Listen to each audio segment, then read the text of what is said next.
انسان زندگی میں جب جدوجہد کرتا ہے، کوشش کرتا ہے، وہ بہت سارے دنیاوی اسباب اختیار کرتا ہے۔ جتنی عقل اللہ نے دی ہوتی ہے اس عقل کا بھی وہ استعمال کرتا ہے، کوشش کرتا ہے کہ کچھ اچیو کر سکے زندگی میں، کچھ مقاصد کا حصول اسے میسر آئے۔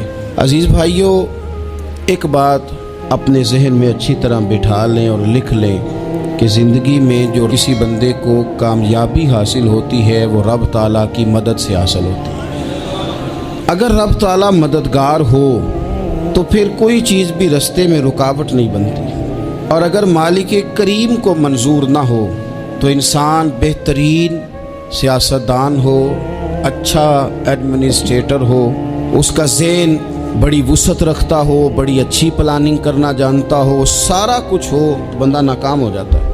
مسلمانوں کو جتنی کامیابیاں ملی ان کا پس منظر صرف اتنا تھا کہ اللہ تبارک و تعالیٰ نے اپنے بندوں کی مدد فرمائی، اور اب تعالیٰ نے قرآن مجید میں اس حقیقت کا بیان کیا، فرمایا بل اللہ مولاکم، فرمایا بلکہ اللہ تمہارا مولا ہے، وَهُوَ خَيْرُ النَّاصِرِينَ، اور وہ بہترین مددگار ہے۔ وہ جو رب تمہارا مولا ہے وہ بہترین مددگار ہے، اور اگر وہ مدد کرے تمہاری، سورہ آل عمران میں آگے جا کے ارشاد فرمایا اگر اللہ مدد کرے تو پھر تم پر کوئی غالب نہیں آ سکتا، اور اگر وہ تمہاری مدد چھوڑ دے تو پھر کوئی تمہاری مدد کر سکتا، کوئی مدد نہیں کر سکتا۔